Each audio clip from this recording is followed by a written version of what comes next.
আসসালামু আলাইকুম প্রিয় দর্শক। আজকে আমি এতটাই মজার পপকর্ন আপনাদেরকে তৈরি করে দেখাবো। এটা আমি সবসময় আমার নিজের মতো করে একেক সময় একেকভাবে বানাই। এটা এতটা মজার হয়। এটা বানানো মাত্র চুলা থেকেই ফুরিয়ে যায়। সো আপনিও চাইলে কিন্তু ট্রাই করে দেখতে পারেন। এটা বলার জন্য বলছি না। জাস্ট আপনি একবার বানিয়ে খাবেন। আপনি এটাকে শাহী পপকর্ন বলতে পারেন। ১ম এ একটু ঘি দিয়ে আমরা পপকর্নটাকে ভেজে নিব। বেশ কিছুক্ষণ ভাজার পর যখন পপকর্ন একটা একটা করে ফুটতে শুরু করবে, সেই পর্যায়ে ঢাকনাতে ঢেকে মিডিয়াম থেকে কম আঁচে রাখতে হবে, অথবা মিডিয়াম তাপেও রাখতে পারবেন যদি তাওয়া মোটা হয়। আসলে তাওয়াই তো হবে না, ওইটা ফ্ল্যাট। আপনি যদি ইউজ করেন ভারী তলানি বিশিষ্ট, আমি যেরকম ব্যবহার করেছি এরকম করায়, তাহলে সবচেয়ে ভালো হয়। পপকর্নগুলো পুড়ে যাবে না। আর যদি পাতলা হয় তাহলে কিন্তু হালকা তাপে রাখতে হবে। আমি এখানে খেজুর গুড় ব্যবহার করেছি, লিকুইড যেটা।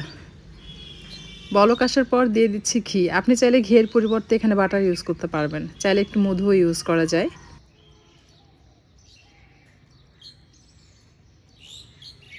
যখন এটা আঠালো হয়ে আসবে সেই পর্যায়ে চুলা বন্ধ করে দিয়ে পপকর্ন অ্যাড করে খুব ভালোভাবে গুঁড়ের সাথে মিশিয়ে নিতে হবে।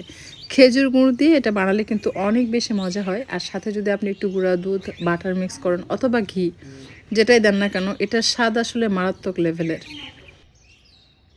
স্বাদ বৃদ্ধির জন্য আমি এই সময় গুঁড়া দুধ দিয়ে দিচ্ছি।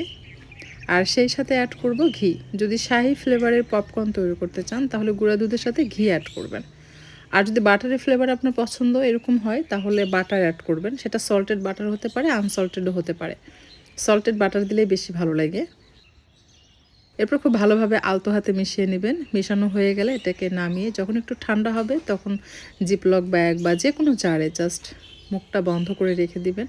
বেশ কয়েকদিন রেখে খেতে পারবেন, মুচমুচে থাকবে। এটা আমার কখনোই থাকে না আসলে, যখন আমি তৈরি করি চুলার উপরেই শেষ হয়ে যায়। সবাই হাতে হাতে নিয়ে খেয়ে শেষ করে ফেলে।